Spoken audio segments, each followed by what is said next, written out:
Namaskar. Welcome to the conclusion of this 4-day Tech for Seva event, International Summit. This is the valedictory function. सबसे पहले let me introduce all our guests in the event. हमारे साथ श्री जयंत जी जो national organise secretary हैं बज्ञान भारती के। बज्ञान भारती जो काफी लंबे समय से एक्सटेंसिवली वर्क कर रही है in the scientific society along with the scientific national think tank as well as the national institutions, एक जीव के साथ रिगरसली जयंत जी प्रमोट कर रहे हैं स्वदेशी विज्ञान को इन इंडिया। एंड ये पिछले 30 साल में अब एक तरह से मूवमेंट की तरह हमारे देश में चल रही है और इसके काफी अच्छे परिणाम आ रहे हैं। जयंत जी उस ऑर्गेनाइजेशन के नेशनल ऑर्गेनाइजिंग सेक्रेटरी हैं। जयंत जी वेलकम। हमारे साथ नेक्स्ट हमारे आज के जो गेस्ट ऑफ ऑनर हैं डॉक्टर निर्मलजीत सिंह कलसी जी। डॉक्टर निर्मलजीत सिंह जी कलसी जी 1984 बैच के इंडियन एडमिनिस्ट्रेटिव सर्विसेज के ऑफिसर हैं। डॉक्टर कलसी जी की जो स्टडी है वो आईआईटी रुड़की और आईआईटी दिल्ली की है। आईआईटी रुड़की से उन्होंने इंजीनियरिंग की और आईआईटी दिल्ली से उन्होंने मास्टर ऑफ इंजीनियरिंग की। इंडियन एडमिनिस्ट्रेटिव सर्विसेज में भी वो काफी हाई रैंक से आए थे और फिर अल्टीमेटली बहुत सारी पोजीशंस पे रहने के बाद वो पंजाब से एडिशनल चीफ सेक्रेटरी रिटायर हुए और आजकल डॉक्टर निर्मलजीत सिंह कलसी जी चेयरमैन हैं national council for vocational education जो ministry of skill development and entrepreneurship and ministry of education के साथ रिलेटेड है। Welcome doctor Kalsi ji. Next हमारे गेस्ट ऑफ ऑनर हैं डॉक्टर रजनीश अरोड़ा जी। डॉक्टर रजनीश अरोड़ा जी का काफी लंबे समय का एक्सपीरियंस है ट्राइबल विलेजेस में झारखंड में काम करने का एक एनजीओ के साथ विकास भारती। डॉक्टर रजनीश अरोड़ा जी भी आईआईटी दिल्ली के लुमनाई हैं जो आज हमारे साथ आईआईटी दिल्ली के 2 लुमनाई हैं और डॉक्टर रजनीश अरोड़ा जी पंजाब टेक्निकल यूनिवर्सिटी के भी वाइस चांसलर रहे हैं। उनकी टेन्योर में यूनिवर्सिटी ने पंजाब इंस्टीट्यूट ऑफ टेक्नोलॉजीज जिनका विजन काफी अच्छा रखा गया था उस टाइम पे पंजाब में स्टार्ट किए। 4 इंस्टीट्यूशन ऐसे स्टार्ट किए और उन्हीं की टेन्योर में पंजाब स्टेट में जो इंजीनियरिंग एजुकेशन है उसमें ह्यूमन वैल्यूज के सब्जेक्ट को काफी बढ़िया तरीके से इंट्रोड्यूस किया गया और इसके साथ अब मैं सबसे पहले रिक्वेस्ट करूंगा डॉक्टर निर्मलजीत सिंह कलसी जी को कि वो इस सेशन में सबसे पहले अपने विचार। क्या आप स्क्रीन देख पा रहे हैं? जी सर, हमें स्क्रीन विजिबल है और आपकी स्लाइड्स भी आ रही हैं। माननीय जयंत सहस्त्रबुद्धे जी जो नेशनल ऑर्गेनाइजिंग सेक्रेटरी विज्ञान Bharti, doctor Rajneesh Arora ji, doctor Virendra, doctor Harish, बाकी सभी साथी, आज बड़ी खुशी है कि 4 दिन के बड़े सक्सेसफुल कार्यक्रम के बाद आज हम लोग टेक फॉर सेवा का ये वैलिडिक्टरी फंक्शन कर रहे हैं जिसमें बहुत सारे इम्पोर्टेंट टॉपिक्स के ऊपर बहुत सारे डिस्कशंस हुए हैं और नेचुरली उनसे बहुत कुछ निकल के सामने आया है जिसके ऊपर अगले 1 साल 1.5 साल में काम होना है। इसके पहले कि मैं उन बातों पर आऊं, मैं आपका ध्यान आकर्षित करना चाहता हूं कुछ बड़े खास तथ्यों पर। ये एक रिपोर्ट है जिसमें मेगा ट्रेंड्स 2030 की बात कही गई है, जिसमें 10 मेगा ट्रेंड्स जो हैं, 10 बड़े चैलेंजेस दुनिया के सामने जो हैं 2030 तक जो आने वाले हैं या आएंगे, आ रहे हैं, उनको गिना गया है। तो हेट्रोजेनियस फ्यूचर, हर वर्ग के लोग, हर एज ग्रुप के लोग इकट्ठे काम करेंगे। 65 साल से ज्यादा लोगों की जो तादाद है 45% से ज्यादा होने वाली है। तो दुनिया में एक एक डिफरेंट किस्म का बदलाव आएगा जिसमें अलग अलग किस्म की टेक्नोलॉजी की जरूरत रहेगी। इसी तरह से टेरा बाय टेरा स्मार्टफोन्स हैं, डिवाइसेस हैं, स्टोरेज है, ये सब टेराबाइट में बातें होंगी। 5G की बात आ रही है, आर्टिफिशियल इंटेलिजेंस को ऑपरेशनलाइज करने की बात आ रही है, तो उसमें टेरा बाय टेरा इसका बहुत बड़ा रोल होने वाला है। फिर हाइपर लोकलाइजेशन है, 10,000 से ज्यादा जो छोटे छोटे सैटेलाइट्स हैं इनको लॉन्च करके जियो फेंसिंग कर दी जाएगी, तो इसमें बड़े प्रिसाइसली आप किसी पॉइंट को अर्थ पे कैप्चर कर सकेंगे, उसको हिट कर सकेंगे। फिर zero latency and zero buffering world, चूंकि 5G टेक्नोलॉजी आएगी उसके बाद उसके पीछे पीछे ही 6G आ रही है, तो इसमें जो कंप्यूटिंग के लिए जो बैंडविड्थ है वो 1000 गुना बढ़ जाएगी, और जो नंबर ऑफ डिवाइसेस कनेक्टेड है वो भी कई हजार गुना बढ़ जाएंगी। तो जिससे जो लेटेंसी वाला, अभी हम लोग कोई वीडियो क्लिप जिस पे क्लिक करते हैं, यूट्यूब पे वीडियो क्लिक करते हैं तो एक बफरिंग का एक साइन आता है, ऐसा कुछ आगे देखने को नहीं मिलेगा। एक ट्रांस ह्यूमनिज्म का एक फैक्टर जो आ रहा है, जिसमें टेक्नोलॉजी, इंजीनियरिंग, कंप्यूटर और ह्यूमन बीइंग के बीच का जो एक एक डिफरेंस है, एक लाइन है, वो लाइन जो है धूमिल सी होती दिख रही है। कहां पर रोबोट खत्म हो गया, कहां ह्यूमन बीइंग शुरू हो गया, बड़ा मुश्किल हो जाएगा बताना। इसी तरह से पर्सनलाइज रिटेल है, हर आदमी की अपनी चॉइस के बेसिस पे हमने जो भी खरीदा है बाजार में, जिस साइज का सामान खरीदा है, जिस रंग का सामान खरीदा है, वो सारी इंफॉर्मेशन इस ढंग से इकट्ठी की जा रही है और उसको इस ढंग से इस्तेमाल किया जाएगा कि हम में से हर पर्सन को अपना पर्सनलाइज रिटेल एक्सपीरियंस मिलेगा। इसी तरह इंटीग्रेटेड मोबिलिटी है, तो यूजर ट्रांजिट एक्सपीरियंस जो है ये बहुत अलग किस्म का होने वाला है, बहुत कनेक्टेड होने वाला है। कहाँ आपने एक मोड ऑफ ट्रांसपोर्ट छोड़ा, दूसरे को आपने दूसरे में प्रवेश किया, इसके बारे में बताना मुश्किल हो जाएगा। Everything would be available as a service. जो फ्यूचर इकोनॉमीज हैं उसमें एशिया का बहुत बड़ा रोल होने वाला है और यूरोप और अमेरिका का रोल घटने वाला है। एशिया और अफ्रीकन कंट्रीज जो है ये नियरली 70% जो ग्लोबल इकोनॉमी के लिए जिम्मेवार होंगे। और इसमें जो सबसे बड़ी बात जो मैं कहना चाह रहा हूं कि जो फ्यूचर ऑफ हेल्थ केयर है, ये बहुत इंपॉर्टेंट होने वाला है। The adoption of smart health care coupled with potential of precision medicine that will accentuate the era of preventive health care.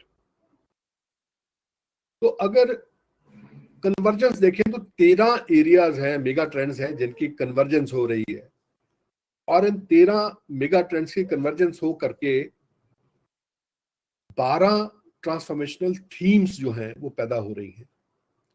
और 13 में से एक जो बहुत इंपॉर्टेंट जो एक ट्रेंड है, बाकियों की बात नहीं मैं करूंगा, connectivity, convergence, cognitive era, bricks and clicks, smart and new green, social trends, new business models, health and wellness एक ऐसा ट्रेंड है जो बहुत इंपॉर्टेंट है। इसमें बहुत सारी चीजें हैं, फेमटेक है, डिजिटल हेल्थ केयर है, सेल थेरेपी है, प्रिसीजन मेडिसिन है, बिजनेस मॉडल का एवोल्यूशन है। ये बहुत इंपॉर्टेंट चीजें होने वाली हैं जिनके बारे में हमें आगे काम करना है, और जो भारत को ये जो नए आने वाले हेल्थ के ट्रेंड्स हैं इनके साथ जोड़ना है। जो डिजिटल हेल्थ केयर है उसकी मैच्योरिटी का पीरियड शुरू हो गया है, नए नए बिजनेस मॉडल्स उसमें आ रहे हैं जो फिजिकल मेडिसिन से बियॉन्ड है, केयर और डिलीवरी को इंक्लूड कर रहे हैं, बिहेवियरल हेल्थ को इंक्लूड कर रहे हैं, डिजिटल वेलनेस थेरेपीज को इंक्लूड कर रहे हैं। इसी तरह से 68% जो ग्रोथ है वो एआई रिलेटेड आईटी एप्लीकेशन, जो हेल्थ केयर एप्लीकेशन है उनमें होने वाली है। इसी तरह से 40% ग्रोथ जो ये जेनेटिक पीपल के लिए, जो ज्यादा उम्र के लोग हैं, 65 साल से बड़े उम्र के लोग हैं, उनके लिए ग्रोथ होने वाली है। Human body as such evolve कर रही है और ह्यूमन बॉडी की हर कैपेबिलिटी को इंक्रीज करने के, आर्टिफिशियली इंक्रीज करने के जो साधन पर काम हो रहा है, चाहे उसको इन्हांस्ड इंटेलिजेंस कहें, इन्हांस्ड सेंसिंग कहें, disease free body, sports optimisation, digital hardware enhancements है, एनहांस्ड स्ट्रेंथ है, यूबिक्विटस एंड कंटिन्यूअल मॉनिटरिंग है, डिजिटल बायोमेट्रिक्स है, ऑप्टिमाइज्ड डाइट है, एक्सट्रीम एजिंग है, या इंक्रीज्ड अट्रैक्टिवनेस है, जो जिसको हम प्लास्टिक सर्जरी बोलते हैं। तो ये सारी चीजें जो है एक साथ आ रही हैं, काम कर रही हैं।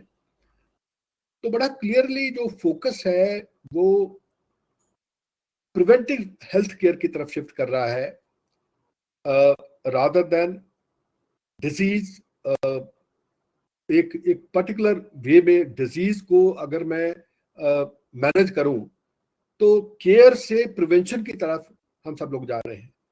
और यहाँ जो भारत का एक बहुत बड़ा रोल मैं समझता हूँ सामने आता है, जिसमें होलिस्टिक वेलनेस जो है, जिसके बारे में जो हमारे पूर्वज हमेशा से बात करते रहे हैं, हमारे सारे वेदों में, शास्त्रों में, हमारे सारे जो ग्रंथों में इसका जिक्र है कि होलिस्टिक वेलनेस पे हमने ध्यान देना है, न कि खाली फिजिकल वेलनेस पे। तो जिसमें physical, emotional, intellectual, financial, spiritual wellbeing, social wellbeing, occupational wellbeing, environmental wellbeing, ये सारी चीजें आती हैं।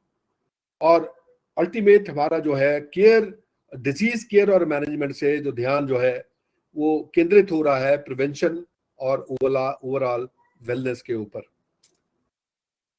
एक और बड़ा क्लियर ट्रेंड जो अगले 5 सालों में ही देखने को मिलेगा, रादर 4 सालों में देखने को मिलेगा, कि एशिया में टोटल अगर हम देखें तो हेल्थ केयर के ऊपर जो एक्सपेंडिचर है पर हेड वो डबल होने वाला है। और ये एक्सपेंडिचर सबसे ज्यादा इंडिया, चाइना जैसी कंट्रीज में होगा। तो एक बहुत बड़ी अपॉर्चुनिटी जो है हेल्थ केयर में काम करने की है। हेल्थ केयर स्पेंडिंग जो है ग्लोबली वो भी बढ़ रही है, और जो ग्लोबल और रीजनल डेटा है जो हेल्थ केयर का वो भी बढ़ रहा है। हर 24 महीने में डेटा डबल हो रहा है। जो हेल्थ केयर है उसके साथ जो स्मार्टफोन्स एप्लीकेशंस आ गए हैं, इतने ज्यादा स्मार्टफोन एप्लीकेशंस हैं कि हेल्थ केयर की हर चीज को प्रैक्टिकली स्मार्टफोन से मॉनिटर कर सकता है। और पेशेंट्स जो डिजिटल हेल्थ केयर एप्लीकेशन जो यूज करेंगे उनका नंबर बढ़ने वाला है। बाय 2025 75% लोग ऐसा जो कोई ना कोई पैकेज इस्तेमाल करेंगे। अगर मैं आता हूँ कोविड-19 से जो लर्न किए हुए लेसन्स के साथ, तो उसने बड़ा क्लियरली एक universal and affordable health care जो है उसके ऊपर पूरी दुनिया का फोकस ला के खड़ा कर दिया है, और खास करके भारत का, क्योंकि हम लोग भारत से ज्यादा कंसर्न है। जो high burden, overloads, existing affordable health care systems, इसकी जो शॉर्टेजेस हैं, इनके ऊपर एक बड़ा क्लियर फोकस आया है। Critical care infrastructure, equipment, devices, ICUs, ventilators, इसी तरह से जो एक्सटर्नल ओवर डिपेंडेंस है हमारी, चाहे मेडिकल सप्लाईज के लिए हो, चाहे एपीएस के लिए हो, उसमें पॉसिबल जो डिसरप्शंस हैं, वो डिसरप्शंस की हम बात करें। So paradigm shift in health care delivery, rise of telemedicine, ये एक रियलिटी हो रही है। राइज ऑफ टेलीमेडिसिन की हम बात करते थे, कोई बात सुनने को तैयार नहीं था। अब हर आदमी कहता है कि मुझे तो टेलीमेडिसिन ही चाहिए। Urgent need to build national capacities in healthcare equipment and devices, that has become very, very important. Then strong and urgent need for creating innovation systems and environment in healthcare systems and its acceptance. और सबसे बड़ी बात है कि जो innovation, R&D and startups, ये health take में, medical devices में एंड टेली हेल्थ में ये सामने आ रहा है। तो wide spread political demand and support for improved affordable universal health care, ये आज का मंत्र है। तो ये जो इनोवेशन, R&D एंड स्टार्टअप्स हैं हेल्थ केयर में, मेडिकल डिवाइसेस में, टेली हेल्थ केयर में, यहाँ CBAID का रोल सबसे इंपॉर्टेंट आता है। उसके ऊपर मैं थोड़ी देर में बात करता हूँ। तो ये जो पेंडेमिक 19 जो कोविड-19 का जो पेंडेमिक आया है, इसको जो क्राइसिस है इसको कैसे अपॉर्चुनिटीज में कन्वर्ट किया जाए, ये बहुत इंपॉर्टेंट है। एक बात तो क्लियर है कि कोविड-19 जो है दैट इज एक्सेलरेटेड जो global shift of power from Atlantic world to Indo Pacific world. अभी अमेरिका जो है वो दोबारा जो है काफी पीछे चला गया है चाइना से। अगर चाइना इंडिया को मिला के देखा जाए तो बिल्कुल ही पीछे है। कल मैं मिस्टर निक बर्न्स का एक लेक्चर सुन रहा था, जो हार्वर्ड के प्रोफेसर हैं और अभी नॉमिनेट हुए हैं एज एम्बेसडर टू चाइना। तो हार्वर्ड का अलमनाई होने की वजह से मुझे उस लेक्चर को एक्सेस थी, तो मैंने सुना। तो बहुत क्लियरली उनकी अब ये शंका है कि चाइना से कैसे कोलैबोरेट करना है और कैसे कम्पीट करना है। बहुत बहुत बड़ा उनके सामने मुद्दा बना हुआ है। अच्छा, इस बिग अपॉर्चुनिटी जो हमारे पास है, इसको ये इंडिया के लिए, चाहे हमें एफडीआई रिसीव करना हो, चाहे इंडिया को सेल्फ रिलायंट बनाना हो, दोनों ही नजरों से बहुत इंपॉर्टेंट है। और माननीय प्रधानमंत्री जी का जो विजन है आत्मनिर्भर भारत, जिसके 5 पिलर्स हम सब अवेयर हैं, economy, infrastructure, systems, vibrant demography and demand, उनके ऊपर काम करना है। और इसमें कुछ कंपोनेंट्स हैं जिनकी मैं बात करना चाहता हूं। Global innovation and technology hub है, जिसमें स्टार्टअप इंडिया है, स्टैंड अप इंडिया है, making India the skill capital of the world है, जिसमें स्किल इंडिया आता है, national skill qualification framework alignment आती है, जिसमें एनसीवीटी जिस संस्था में मैं काम कर रहा हूं उस संस्था का सारा रोल है, और एक positioning India as global investment hub to make India to let India become make in India global manufacturing and services hub, बहुत जरूरी है। और यहाँ इस कॉन्टेक्स्ट में, मैं इस कॉन्फ्रेंस के कॉन्टेक्स्ट में अगर मैं बात करूँ तो innovation and entrepreneurship in medical devices and tele health और global health care, medical equipment and pharmacy hub, ये 2 चीजें हैं जो हम लोगों का टेक अवे है इस कॉन्फ्रेंस से, और ये हमारे लिए बहुत ज्यादा जरूरी है। सो आत्मनिर्भर भारत के जो 5 पिलर्स हैं, इन 5 पे काम करने की जरूरत है। और अगर मैं देखूं तो जो काम हो रहा है, ऑलरेडी काम शुरू हुआ है, focus on land, labour, liquidity and laws, और to cater to labourers, middle class, cottage industry, MSME and industries amongst others. तो ये इसमें बड़े बोल्ड किस्म के रिफॉर्म्स जो सामने आए हैं, और जिसमें चाहे सप्लाई चेन एग्रीकल्चर हो, चाहे टैक्स सिस्टम हो उसका रैशनलाइजेशन हो, चाहे सिंपल और क्लियर लॉज बनाने की बात हो, ह्यूमन रिसोर्सेज की बात हो, या फाइनेंशियल सिस्टम की बात हो, इन सब पे हम लोग काम कर रहे हैं। सीबाइट के बारे में आपको बताया गया होगा, लेकिन फिर भी मैं कहना चाहता हूं कि जो मिशन है, जो सीबाइट का, जो आईसीएमआर और पीजीआई का एक कोलैबोरेटिव इनिशिएटिव है, ये बहुत इंपॉर्टेंट है। That is to create innovative solutions to remove bottlenecks in affordable health care. Innovation ऐसे करने हैं जो एक अफोर्डेबल हेल्थ केयर दे सकें। इसका मतलब बहुत हाई एंड रिसर्च करने की जरूरत नहीं है, जबकि लो हैंगिंग फ्रूट को इमीडिएटली इनकैच करने की जरूरत है। और ये भी एक प्लेटफॉर्म प्रोवाइड करता है for fusion of the best Indian medical and technical expert minds to work jointly on cutting edge technologies for collaborative development of sustainable, disruptive, frugal and robust healthcare equipment and devices. बहुत important है। सो affordable health care, innovation end devices और services जो है, ये इसका main focus है, और इसकी कमर्शलाइजेशन कैसे करनी है, इसके ऊपर काम करना है। तो ये अगर एक मॉडल मैं डिस्कस करूं कि सीबाइड है क्या, तो सीबाइड एक पीजीआई चंडीगढ़ और आईसीएमआर, इनका एक कोलैबोरेटिव एफर्ट है under the ministry of health and family welfare, government of India. और इनका जो मिशन है ऑन इनोवेशन एंड एंटरप्रेन्योरशिप, ये basically as a connector of stake holders in India and abroad. इसमें सारी टेक्निकल इंस्टीट्यूशंस आ जाती हैं, आईआईटीज हैं, थापर इंस्टीट्यूट, चंडीगढ़ यूनिवर्सिटी और बाकी जो अच्छी यूनिवर्सिटीज हैं, आईआईएम्स हैं जो बिजनेस मॉडल्स के ऊपर काम करते हैं, और साथ में पीजीआई चंडीगढ़ है जहां से बेसिक प्रॉब्लम्स की आइडेंटिफिकेशन होती है, और डॉक्टर्स के साथ मिल करके ये लोग काम करते हैं और इनोवेटिव आइडियाज के ऊपर रिसर्च करते हैं। उन्हीं डॉक्टर्स के साथ उनको वैलिडेट करते हैं बाद में, और उसके बाद फिर उसकी कमर्शलाइजेशन के लिए उसको बाजार में लेके जाते हैं।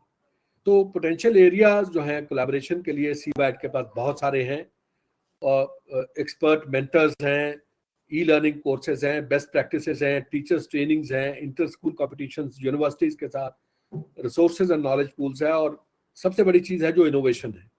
और जो CBAT बेसिकली वर्चुअल इनक्यूबेटर का जो है काम जो है एक तरह से कर रहा है, चाहे इंटरनेशनल नेटवर्क को एक्सेस करना हो या पार्टनरशिप बनानी हो, मार्केट प्लेस में जाना हो, इनोवेशन के लिए कोलैबोरेशन करनी हो, प्रोफेशनल टेक्नोलॉजिस्ट के साथ बात करनी हो, इंजीनियर्स के साथ बात करनी हो, कोई टेक पार्टनर इंस्टीट्यूट ढूंढने हो, इवन एंटरप्रेन्योर्स ढूंढने हो जो एक इनोवेशन को बाजार में जा सके, और किसी किस्म की सपोर्ट चाहिए हो, स्टेट गवर्नमेंट सेंट्रल गवर्नमेंट की सपोर्ट चाहिए हो। अब डिजिटल हेल्थ की बात हमने पीछे की, तो क्यों डिजिटल हेल्थ इंपॉर्टेंट हो रहा है? बहुत क्लियर है कि अगर आज मैं वर्ल्ड का टोटल डिजिटल मैप देखूं, 7.8 बिलियन पीपल, मतलब 783 करोड़ लोगों में से 522 करोड़ लोगों के पास स्मार्टफोन्स हैं, मतलब फोन्स हैं, यूनिक फोन्स हैं, मोबाइल फोन्स हैं। तो इसका मतलब ये है कि 2/3 लोग जो हैं वो ऑलरेडी कनेक्टेड हैं, इंटरनेट से कनेक्टेड है, इंटरनेट यूजर इसमें 60% है। तो 60% लोग जो है वर्ल्ड वाइड इंटरनेट से कनेक्टेड है। अगर मैं भारत का ये फिगर देखूं तो 139 करोड़ में से 110 करोड़ लोगों के पास हमारे मोबाइल कनेक्शंस हैं, जिसमें से 45% के पास, अभी ये फिगर ये जनवरी का फिगर है, तो अभी ये फिगर 50% के आसपास है। 50% लोगों के पास ऑलरेडी इंटरनेट यूजर जो हैं वो जो यूज कर रहे हैं। तो इसका मतलब ये है कि डिजिटल जो हमारे लिए है वो एक बहुत इंपॉर्टेंट मीडियम है जिसको हम इग्नोर नहीं कर सकते, ना करना चाहिए। और इसीलिए ये डिजिटल हेल्थ केयर और हेल्थ टेक वेलनेस ट्रेंड जो है, इनके ऊपर CBAT जो काम कर रहा है। टेलीमेडिसिन है, virtual reality in health care, remote monitoring, critical care, virtual assistants and chatbots हैं, 3D organ printing, artificial intelligence, IoT sensors end devices, digital therapeutics, genomics, data sciences, blockchain, specialty care, imaging and other diagnostics, pharma supply chain। आप बात कीजिए जिस area में आप बात करते हैं उस एरिया में काम करने की संभावना है। तो बेसिकली अगर मैं टेक्नोलॉजी जो है ये बेसिकली 3 मेन पिलर्स को हेल्थ केयर के एड्रेस कर रहा है। Health care access and delivery पहला, अफोर्डेबल हेल्थ केयर दूसरा, और क्वालिटी हेल्थ केयर तीसरा। और इसमें अगर मैं देखूं तो इसमें बेटर एंड अर्ली डायग्नोसिस से लेके डिजीज प्रिवेंशन है, प्रिसीजन पर्सनलाइज ट्रीटमेंट्स है, डिजीज मैनेजमेंट है, इंक्रीज अवेयरनेस है, health in the hands of consumer है, बेटर एक्सपीरियंस है, रोबोटिक्स ऑटोमेशन है, कनेक्टेड हेल्थ केयर है, और जो टेली हेल्थ और लास्ट माइल डिलीवरी है, ये बहुत इंपॉर्टेंट है। एक एग्जांपल देता हूं कि डेवलपमेंट प्रोसेस फॉर, अगर मैं combination products and health care की बात करूं तो फार्मा, सॉफ्टवेयर और डिवाइसेस जब तीनों इकट्ठी आती हैं तो नई इनोवेशन आती है। तो इसमें अगर सॉफ्टवेयर में देखूं तो software as a medical device और software in a medical device, दो अलग अलग चीजें हैं। और जो डिवाइसेस हैं उसमें डिफरेंट किस्म की टेक्नोलॉजीज हैं। ड्रग डिवाइस का कॉम्बिनेशन हो सकता है, कनेक्टेड ड्रग और डिलीवरी का कॉम्बिनेशन हो सकता है। सो अलग अलग किस्म के इसमें ऑप्शंस हैं। की टेक ट्रेंड्स की मैं बात करूं, पिछले 60 सालों में कंप्यूटिंग पावर जो है 1 ट्रिलियन टाइम्स बढ़ी है, 1 ट्रिलियन टाइम्स। और अब हम जो सोशल, मोबाइल, एनालिटिक्स और क्लाउड जिसकी बात हम आज से 2-3 साल 4 साल पहले करते थे, उससे अब हम ब्लॉकचेन की तरफ शिफ्ट हो रहे हैं, AI की तरफ शिफ्ट हो रहे हैं, वर्चुअल ऑगमेंटेड रियलिटी और क्वांटम कंप्यूटिंग की तरफ शिफ्ट हो रहे हैं।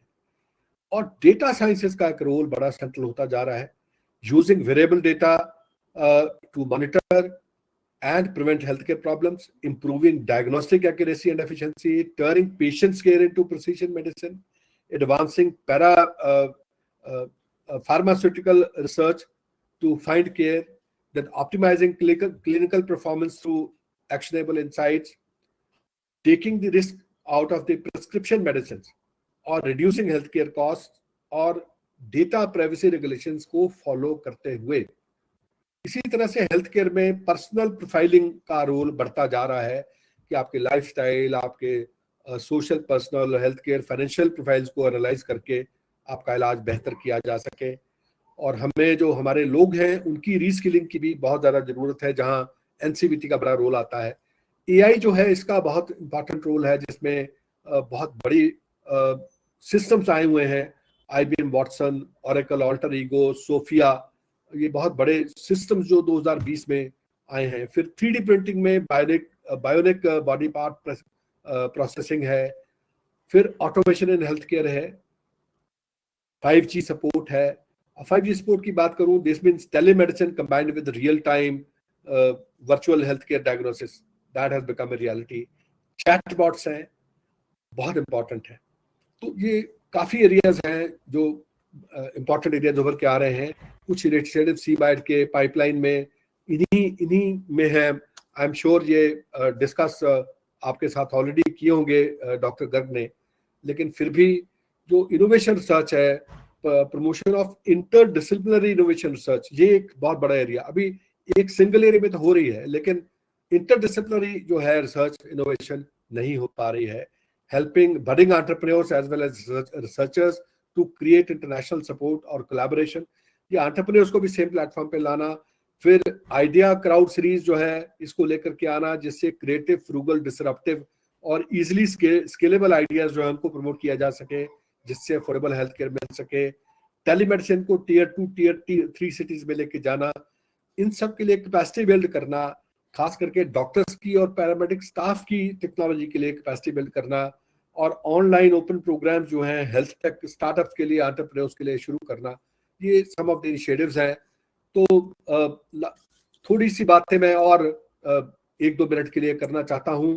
जो टेक्नोलॉजी है बहुत फास्ट चेंज हो रही है। जो अगर मैं इस साल के टेक्नोलॉजी ट्रेंड्स देखूं तो ये 9 टेक्नोलॉजी ट्रेंड्स कहे जा सकते हैं। 3 पीपल सेंट्रिक है, 3 लोकेशन इंडिपेंडेंट है, और 3 जो है रेजिलियंटरी डिलीवरी में है। लेकिन अगर इन सबको मैं कहता हूं कॉम्बिनेटोरियल इनोवेशन।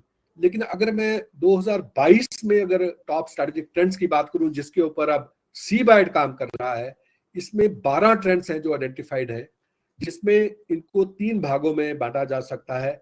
इसमें एक तो है जो ट्रस्ट, ये ट्रस्ट कैसे पैदा किया जाए, इंजीनियरिंग ट्रस्ट। तो जो डिजिटल बिजनेस जो है that requires resilient and efficient IT foundation as its core. तो ट्रस्ट के लिए साइबर सिक्योरिटी मेश है, डेटा फैब्रिक्स है, प्राइवेसी एनहांसिंग कंपटीशंस हैं, क्लाउड नेटिव प्लेटफॉर्म्स हैं। ये 4 चीजें हैं जो इंजीनियरिंग ट्रस्ट के ऊपर काम कर रही हैं। सेकंड है जो टेक्नोलॉजी जो है उनसे अपनी ऑर्गेनाइजेशन को कैसे एनेबल करूं चेंज के लिए, स्कल्प्टिक चेंज। तो जिसमें कंपोजेबल एप्लीकेशंस है कि मुझे एप्लीकेशन लिखने की जरूरत नहीं, बने बनाए एप्लीकेशन से मैं ड्रैग एंड ड्रॉप करता हूं, यूज करता हूं। डिसीजन इंटेलिजेंस है, हाइपर ऑटोमेशन है, और आर्टिफिशियल इंटेलिजेंस इंजीनियरिंग है। तो ये 4 एरियाज हैं जो जिनको स्कल्पलिंग चेंज में लेके आए हैं। और एक एक्सेलरेटिंग ग्रोथ है, basically focusing on technology trends that maximise the value of what the organisation creates. तो इसमें डिस्ट्रीब्यूटेड एंटरप्राइज है, टोटल एक्सपीरियंस है, ऑटोनॉमिक सिस्टम्स है, और जनरेटिव एआई है। तो ये समय नहीं है मेरे पास, अदरवाइज ये 12 ट्रेंड्स के ऊपर बात हम कर सकते थे कि कब तक ये बाजार में बहुत विजिबल हो जाएंगे। लेकिन ये मैं कह सकता हूं कि अगर ये 12 ट्रेंड्स हम अभी इनके साथ नहीं जाएंगे, इनको अडॉप्ट नहीं करेंगे, तो बाय 2024, 25, 26 मोस्ट ऑफ द जो करंट बिजनेसेस हैं वो आउट ऑफ बिजनेस जाना शुरू हो जाएंगे।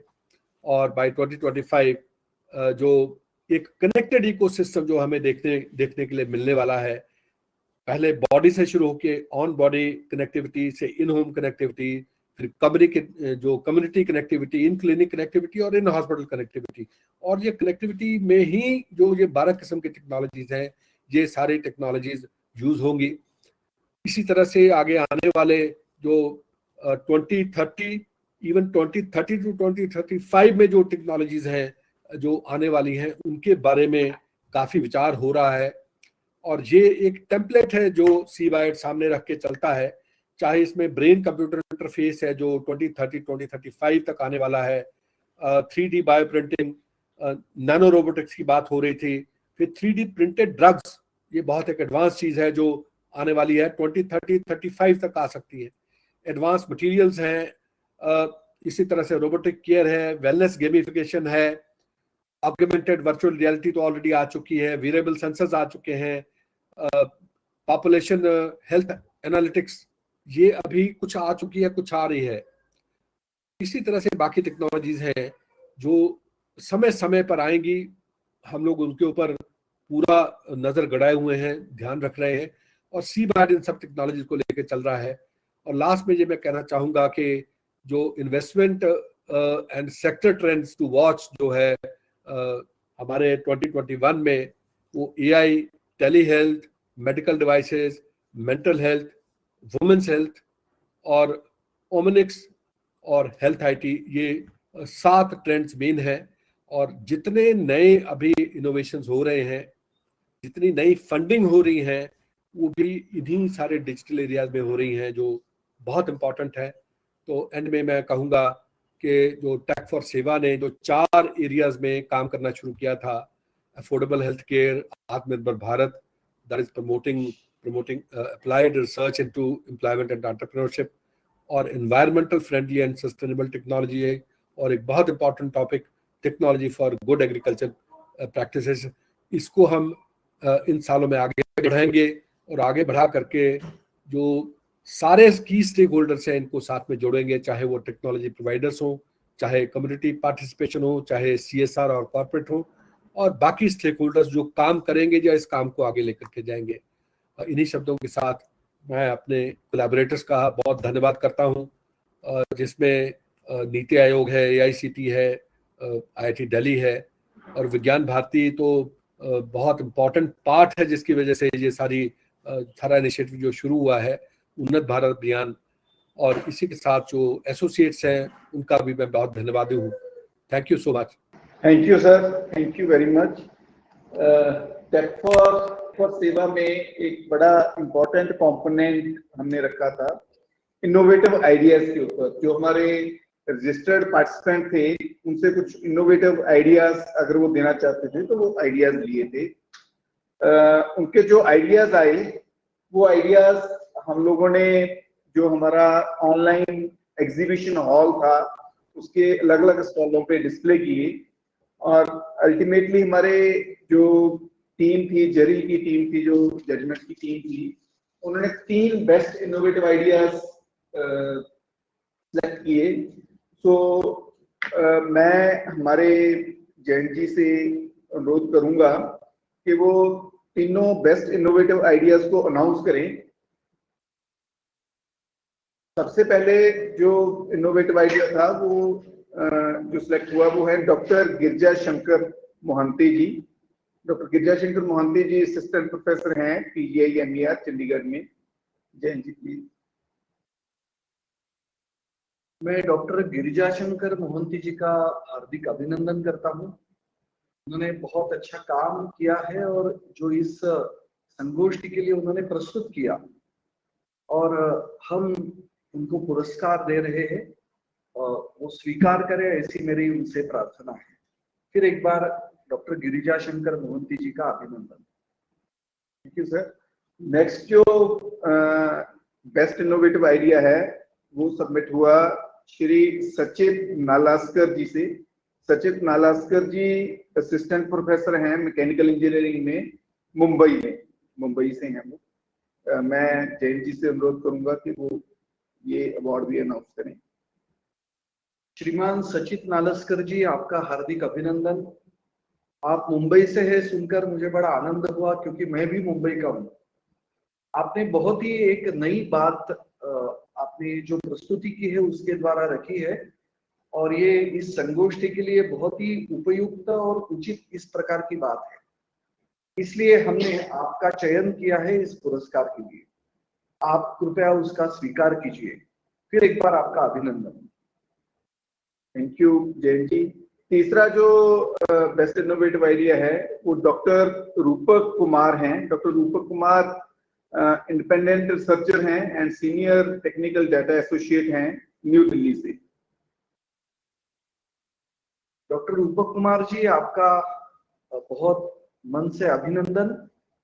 आपने बहुत कुछ नई बात की है, यहाँ पर आपने उसकी प्रस्तुति की और हमारे जो सारे परीक्षक थे उन्होंने ये समझा कि आपकी ये कल्पना बहुत ही विशेष है और इसलिए आपको पुरस्कार अवश्य देना चाहिए।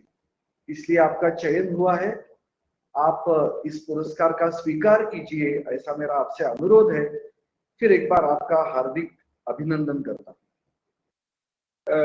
अब मैं माननीय श्री जयंत जी से, जो बज्ञान भारती के नेशनल ऑर्गेनाइजिंग सेक्रेटरी के साथ साथ इस पूरे कार्यक्रम के सूत्रधार भी हैं, टेक फॉर सेवा का जो आइडिया है वो उनकी तरफ से आया था, फिर पूरी टीम ने, टेक फॉर सेवा की ने उस आइडिया पे काम किया और आज हम उसको कंक्लूडिंग के पे हैं। तो मैं जयंत जी से रिक्वेस्ट करूंगा कि वो हमारा मार्गदर्शन करें। इस टेक फॉर सेवा के 4 दिवसीय कार्यक्रम के समापन कार्यक्रम में हम सब आज यहाँ आभासी माध्यम से उपस्थित हैं। डॉक्टर रजनी जी अरोरा अभी अभी, जिनका बहुत ही सुंदर इस प्रकार की प्रस्तुति को हमने देखा कि भविष्य में 2030 तक किस प्रकार की बातें होने वाली है और उससे हमें क्या आज समझना होगा और कैसे आगे अपनी यात्रा बढ़ानी होगी, ऐसा सुंदर प्रस्तुतिकरण करने वाले आदरणीय डॉक्टर कलसी जी, इस पूरे कार्यक्रम को जिन्होंने बहुत सुंदर तरीके से आयोजित किया, ऐसे मेरे साथ doctor Virendra ji Garg, doctor Harish Kumar ji, doctor साक्षी जी, डॉक्टर विवेक जी और उनके साथ जिनके बहुत सारे हाथ लगे, जिसके कारण ये सारा कार्यक्रम 4 दिन का बहुत ही सुंदर पद्धति से संपन्न हुआ और सफल हुआ, ऐसा मैं कह पाऊंगा। तो जैसे यहाँ पर डॉक्टर अलका जी राव है और डॉक्टर अलका जी जैसे अनेक लोग हैं जिन्होंने इस कार्यक्रम की सफलता के लिए बहुत सारे प्रयास किए। तो ये सारे मेरे मित्र हैं, आत्मीय बंधु भगिनी, ये सारे इन्होंने बहुत परिश्रम किए और उसी के कारण बहुत ही सफलतापूर्वक इस कार्यक्रम की योजना करना संभव हुआ। तो मैं, ये सारे मेरे आत्मीय मित्र हैं, लेकिन उनका मैं हार्दिक अभिनंदन करता हूं। उन्होंने विशेष परिश्रम के साथ ये सारी बातें एक साथ जोड़ी और उसका एक सुंदर चित्र हमारे सामने 4 दिनों में खड़ा हुआ। लेकिन ये सारे जो मित्र हैं, उनके मन में केवल ये कल्पना नहीं है कि 4 दिन का कार्यक्रम करें। ये सारे ऐसे कार्यकर्ता है कि जो कार्यक्रम के द्वारा कुछ कार्य करने की इच्छा रखते हैं। कुछ लोग केवल कार्यक्रम करता होते हैं, उनको केवल कार्यक्रम करने में ही कुछ मजा आती है, लेकिन ये एक कार्यक्रम करता नहीं है तो कार्य करता है। तो इस कार्यक्रम के द्वारा आगे चलकर कुछ कार्य होना चाहिए अपने समाज का, ऐसी इच्छा इन सभी के मन में है। तो ये बहुत बड़ी बात है कि अपने समाज में जो कार्यक्रम करता है वो कार्यकर्ता बने, इसकी बड़ी आवश्यकता है। और मेरे सारे जो सहयोगी है, उन्होंने इसी संकल्प को मन में रखकर इस कार्यक्रम की योजना की और मुझे विश्वास है कि ये केवल कार्यक्रम बनकर नहीं रहेगा, तो इससे जो बातें सामने आई है उसके ऊपर आगे चलकर कार्य किया जाएगा। इस पूरे कार्यक्रम का नाम टेक फॉर सेवा ऐसे रखा है। स्वाभाविक है कि बोलने के लिए बहुत ही आसान इस प्रकार का यह नाम है। वास्तविक नाम मन में यह था कि साइंस एंड टेक्नोलॉजी फॉर सेवा, ऐसे इसका नाम मूल रूप से रखने की कल्पना थी। लेकिन जब 2013 में पहली बार इस मंच को हमने समाज के सामने प्रस्तुत किया, तो उस समय सभी का कहना था कि साइंस एंड टेक्नोलॉजी फॉर सेवा ये बहुत ही एक लंबा इस प्रकार का नाम होता, बोलने के लिए सहज आसान इस प्रकार का कुछ नाम हो। तो उस दृष्टि से टेक फॉर सेवा इस प्रकार की निश्चिति हुई और टेक फॉर सेवा इस नाम से ये मंच अब धीरे धीरे अपने देश में प्रचलित हुआ है। लेकिन मैं आप सभी से यह अनुरोध करूंगा कि इसको कृपया केवल टेक्नोलॉजी तक सीमित न रखें, हमें इसको विज्ञान को भी जोड़ना है, क्योंकि हम जानते हैं कि प्रौद्योगिकी का निर्माण विज्ञान के आधार पर ही होता है। तो विज्ञान प्रौद्योगिकी दोनों मिलकर हम इस बात का विचार कर रहे हैं कि इनके द्वारा अपने समाज के ऐसे कुछ बंधु भगिनी हैं जिनके पास सारी बातें, जो नए नए आविष्कार है, जो नए नए प्रौद्योगिकी की बातें हैं, ये सारी पहुंचती नहीं, वहां तक उनका स्वास्थ्य लाभ हो उनको, इसलिए सारी बातें कैसे पहुंचाई जा सकती है, इसका विचार अवश्य करना चाहिए।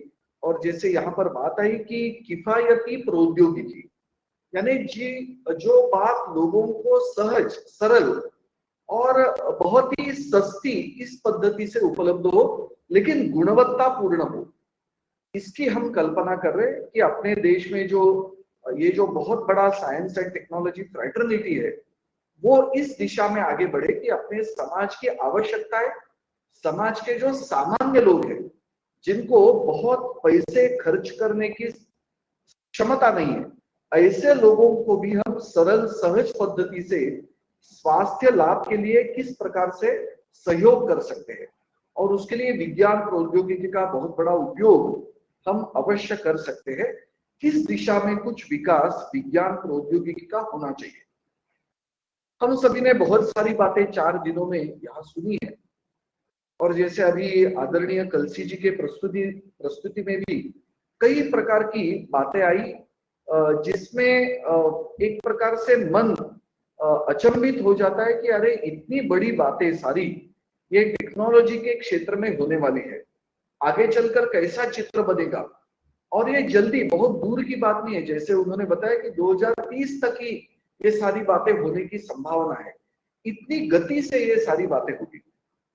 लेकिन हम सभी को मिलकर एक बात का बड़ा ध्यान रखना पड़ेगा कि आज जो समस्या है वो ये है कि स्वास्थ्य लाभ के लिए जिनके पास ज्ञान है, ऐसे समाज में कुछ लोग हैं, और जिनको स्वास्थ्य लाभ होना चाहिए, ऐसे जिनकी आवश्यकता है, जिनको स्वास्थ्य लाभ होना चाहिए, ऐसे लोग हैं जिनके पास ज्ञान नहीं है, और दोनों के बीच में बहुत बड़ी एक दूरी है, एक खाई है।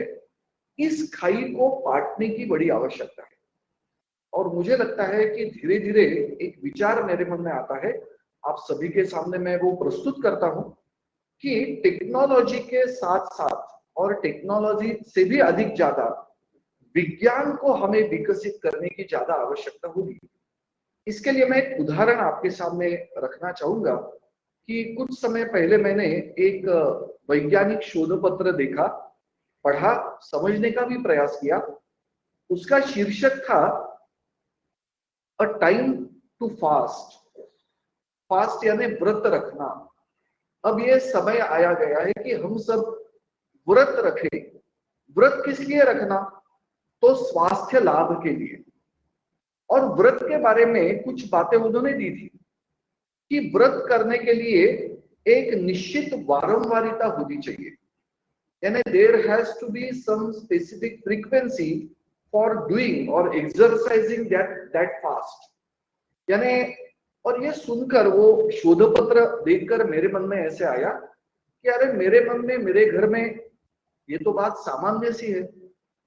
हर एकादशी को व्रत रखना, हर सोमवार को व्रत रखना, या हर शनिवार को व्रत रखना, यानी एक निश्चित वारंवारिता के साथ व्रत रखना, ये तो अपने देश में सामान्य बात है, जिसका आदरणीय कलसी जी ने जी उल्लेख किया कि अपने देश में जो परंपरा से एक ज्ञान आया, और ये हमारे देश में ये जो विज्ञान के आधार पर विकसित एक ये जो बात है कि व्रत रखने की आवश्यकता है, आज का विज्ञान उसको बता रहा है। क्रोनोबायोलॉजी नाम का एक विशेष विज्ञान की नई धारा अब विकसित हो रही है, उसमें से ऐसी कई बातें निकल कर आ रही है, और उसमें हर व्यक्ति को करने लायक सरल बात कौन सी बताई जा रही है कि आप व्रत रखो। व्रत एक नियमित वारंवारिता के साथ रखो, और उसके कारण ही आपको स्वास्थ्य लाभ होने वाला है। कितनी सरल बातें देखिए, उसमें ना किसी प्रकार का गैजेट है, ना किसी प्रकार का यंत्र है जो पर्यावरण को कुछ क्षति पहुंचाएगा। एक सामान्य सा ज्ञान है जो लोगों के पास था अपने देश में, लेकिन अपने देश के बड़े बड़े वैज्ञानिक लोगों ने ऐसे कहा कि ये तो अंधविश्वास है, व्रत रखना ये तो एक दकियानुसी बात है, प्रतिगामित्व है। ऐसा करके लोगों ने इसको अंधश्रद्धा या अंधविश्वास करार कर दिया। लेकिन आज फिर एक बार आधुनिक विज्ञान के द्वारा इस बात की पुष्टि की जा रही है कि व्रत रखना एक बहुत अच्छा इलाज है, स्वास्थ्य लाभ के लिए बहुत आवश्यक बात है। और इसमें टेक्नोलॉजी ऐसी कुछ नहीं है, कुछ गैजेट यंत्र ऐसे इसमें कुछ नहीं है, और ये हर व्यक्ति के लिए करने लायक इतनी आसान और सहज ऐसी बात है। और आज का जो सबसे विश्व का एक चुनौती भरा बीमारी जिसको कहेंगे, ऐसे कर्क रोग, कैंसर, इसके लिए इसका सर्वाधिक उपयोग हो सकता है।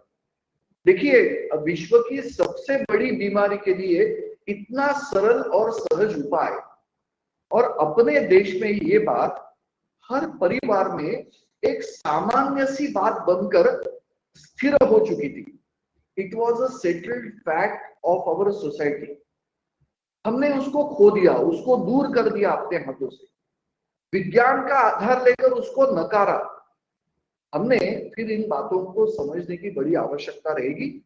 और मुझे लगता है कि टेक फॉर सेवा का मतलब केवल अलग अलग प्रकार के यंत्र निर्माण करना, उसके आधार पर लोगों को स्वास्थ्य लाभ देना, इतना ही नहीं, तो विज्ञान का उचित विकास करते हुए अपने इस प्रकृति को समझना। प्रकृति यानी हम, अपना ये शरीर भी प्रकृति का एक अंग है। प्रकृति अपने शरीर के आसपास बाहर जो है, और अपना शरीर, इसमें जो एक रिश्ता है उसको वैज्ञानिक पद्धति से समझना, इसकी बड़ी आवश्यकता है। और उसके आधार पर जो ज्ञान हमें प्राप्त होगा वो हमें ऐसी कई बातें बता सकता है जो सहजता से अपने जीवन में उतार कर स्वास्थ्य लाभ हम प्राप्त कर सकते हैं। तो इस दिशा में आगे चलकर हमें बढ़ने की आवश्यकता रहेगी। अब वर्तमान में टेक्नोलॉजी का ये युग है, एक दौर चल रहा है, उसमें से तो हमें आगे बढ़ना ही है। लेकिन हमें ये बात ध्यान में रखनी चाहिए कि हमें इससे भी आगे बढ़ना है, और धीरे धीरे ऐसी बातों को समाज के कुछ विशेषज्ञों के पास ये ज्ञान है, ऐसी स्थिति न रखते हुए समाज के हर व्यक्ति तक अगर ये बात पहुंचेगी तो टेलीमेडिसिन का ये सबसे अच्छा उदाहरण होगा। अभी हम ये बात करें कि कुछ चंद लोगों के हाथ में ज्ञान है और दूरस्थ बैठे लोगों को वो अपने ज्ञान का उपयोग करा रहे हैं। लेकिन ऐसा विचार हम कर सकते हैं क्या कि हर व्यक्ति के पास अपने स्वास्थ्य लाभ के लिए आवश्यक ज्ञान है? वो सबसे सुंदर स्थिति समाज की होगी, और अपने देश में यही स्थिति थी, हमने उसको खो दिया। फिर एक बार उसके ऊपर अच्छा विचार करने की आवश्यकता है।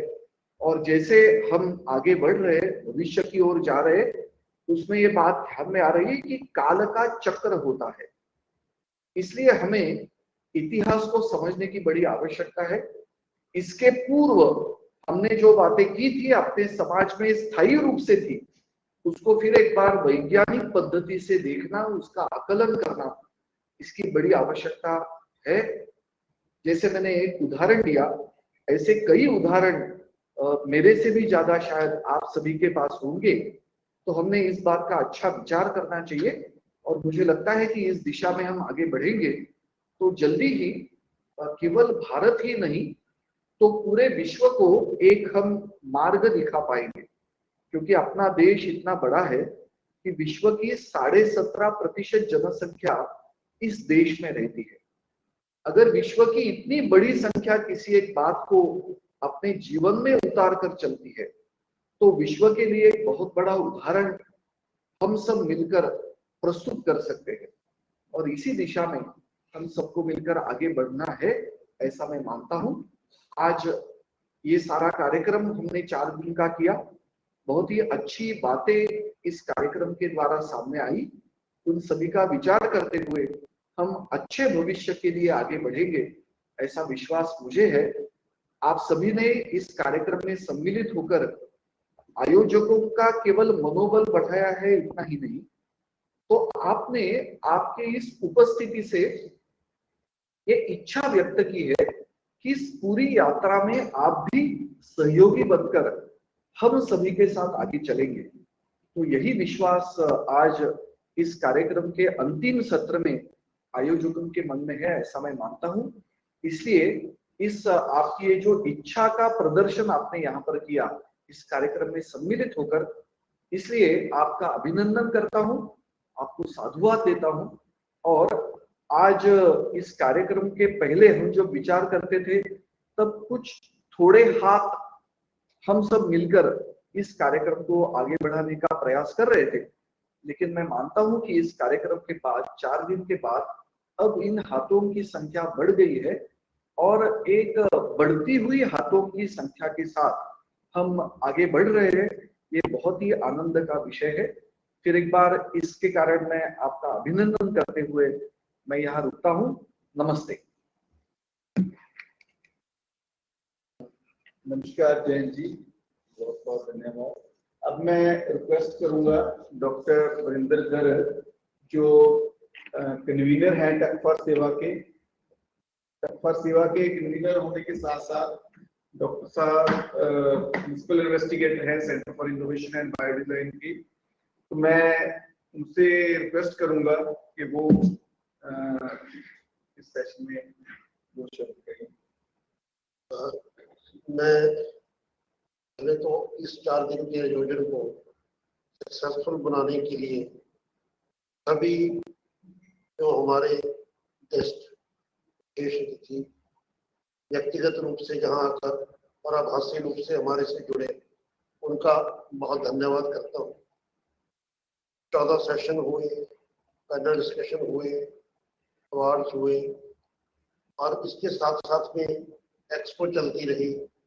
उसमें बहुत सारे लोगों ने अपने अपने प्रोडक्ट्स, अपनी अपनी थीम्स जो है वो शोकेस की।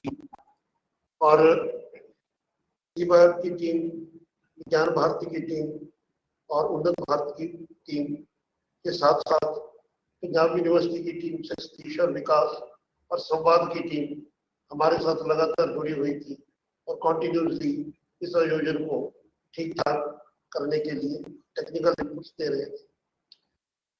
44 रिसर्चर्स ने अपने पेपर प्रेजेंट किए, जिसमें से अभी 3 माननीय जयंत जी ने ऑनर किए हैं और सभी 4 वर्कशॉप्स हुई।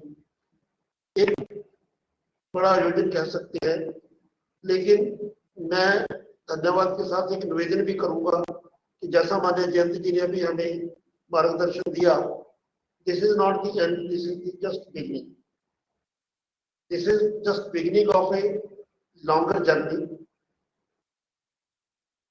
This event was a brush-up event to imbibe the idea, to refresh the partnership, and to prepare ourselves for a longer journey to make a समृद्ध भारत, a स्वस्थ भारत, सुंदर भारत।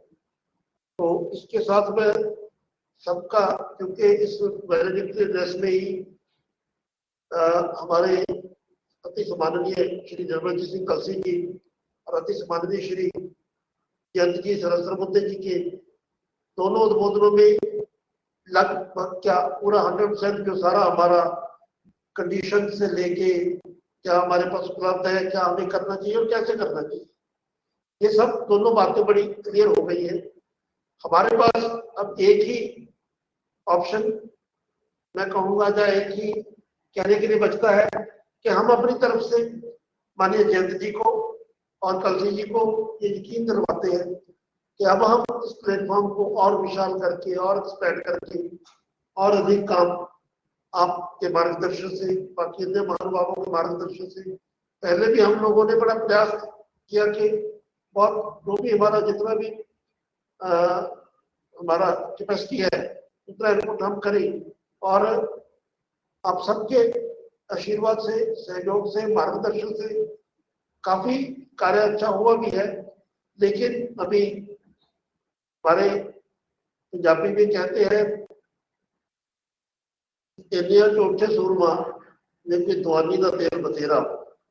तो हमारी रिसर्च कम्युनिटी में से किसी को ये चैलेंज एक्सेप्ट करना पड़ेगा, अपने करियर के साथ, अपने सीवीज के साथ, अपने कंफर्ट जोन के साथ, उसकी रेफरेंस छोड़ के सोसाइटी की हमारे से क्या अपेक्षाएं हैं, सोसाइटी के लिए हम क्या दे सकते हैं, आखिर हम सबको यहाँ पहुंचाने में हमारे देश का, हमारी सोसाइटी का एक बहुत बड़ा योगदान है। तो आज हमारे उपस्थित दोनों महानुभावों को, माने कलसी जी को और माने श्री जयंती सहस्त्रबुद्धे जी को ये यकीन दिलवाता हूँ कि हम सब पूरी टीम, विज्ञान भारती की टीम, सीबैट की टीम, टेक फॉर सेवा की टीम, उन्नत भारत विज्ञान की टीम और जितने लोग हमारे साथ as a expert, as guest, as दर्शक, एज श्रोता जुड़े हैं, हम सब लोग मिलके आपने जो मार्गदर्शन दिया है, आपने जो कैसे करना है, क्या करना है और क्यों करना है का जो समाधान हमें दिया है, हम सब उस समाधान को मूर्त रूप देने के लिए अपना बेस्ट प्रयास करेंगे। धन्यवाद। Once again, I am thankful to all the people who attended this conference, who make this happen, who contribute in one or another capacity. Thank you very much. Thank you doctor साहब, thank you very much. अब मैं request करता हूँ doctor Alka Rao ji से इस session के लिए सबका थैंक्स करने के लिए। जी धन्यवाद हरीश जी। आयोजन मंडल की ओर से 25 सितंबर से शुरू हुए टेक फॉर सेवा की इस वर्चुअल इंटरनेशनल समिट, जिसका विषय था समावेशी, टिकाऊ और किफायती स्वास्थ्य सेवा के लिए सक्षमकर्ता के रूप में प्रौद्योगिकी आउटरीच। इसके तहत 4 अलग-अलग वर्कशॉप पहले ऑर्गेनाइज की गई और उसके पश्चात ये 4 दिवसीय प्रोग्राम चला और अब हम सब इसके समापन समारोह में शामिल रहे और हमारे विशेष अतिथि आदरणीय श्री जयंत सहस्त्रबुद्धे जी, आदरणीय निर्मलजीत सिंह कलसी जी, रजनीश जी अरोड़ा जी, इन सभी मुख्य अतिथि और महानुभावों का हम हार्दिक धन्यवाद करते हैं। न केवल इस अवसर की शोभा इन्होंने बढ़ाई, अपने व्यस्ततम कार्यक्रम से समय निकाला, बल्कि आज ये अपने तरह का एक अनूठा विचार मंथन सत्र रहा। ये पूरे प्रोग्राम उसी कड़ी में रहे और हम सभी को, दर्शकों को बहुत से विचारों को सुनने का अवसर मिला। इस आयोजन ने कई संभावनाओं को सामने लाया है, जिससे राष्ट्रीय मिशन की खोज और कार्यान्वयन दोनों में ही आगे उपलब्धि रहेगी। हम इस अवसर की शोभा बढ़ाने के लिए सभी वक्ताओं का आभार व्यक्त करते हैं जो सितंबर 25 से हमारे साथ जुड़े रहे। और ये तो मानना ही होगा कि इस तरह के प्रोग्राम रातों रात हो नहीं सकते, पहिए हफ्तों पहले लुढ़कने लगते हैं और विवरण के लिए, इसके लिए योजना और विहंगम दृष्टि की आवश्यकता होती है। हम सौभाग्यशाली रहे हैं कि हमें माननीय जयंत जी का निर्देशन, सतत निर्देशन मिला है। हमारे भाग लेने वाले संस्थानों के बहुत ही सक्रिय और समर्पित शोधकर्ता और स्वयं सेवकों की एक टीम जो पूर्णतः समर्थित रही और अपने काम से अच्छी तरह से वाकिफ रही है, उनकी भागीदारी और उनके आराम क्षेत्र से परे कार्यों को पूरा करने की उनकी इच्छा के लिए हमारे पास शब्दों की कमी है। हमारे आदरणीय वीरेंद्र जी गर्ग जी का उल्लेख जरूरी है, विवेक जी का उल्लेख जरूरी है, जिन्होंने उत्प्रेरणा ही नहीं दी बल्कि अपना सर्वश्रेष्ठ प्रदर्शन करने के लिए हम सबको प्रेरित किया और ताकत के स्तंभ के रूप में ये हमारे साथ खड़े रहे हैं। सराहना की गहरी भावना के साथ हम आयोजन दल के सभी सदस्यों के अथक प्रयासों का धन्यवाद करते हैं। हरीश जी, साक्षी जी, विवेक जी, वीरेंद्र जी, विनोद जी और विमल जी और हमारे सभी आदरणीय अतिथियों का। मैं तकनीकी व्यवस्था टीम को भी धन्यवाद देना चाहती हूँ, जिन्होंने इस कार्य के आयोजन में पर्दे के पीछे बहुत काम किया, और इस सब के साथ टेक4 सेवा टीम की ओर से सभी को धन्यवाद, और फिर मिलेंगे ऐसी आशा के साथ।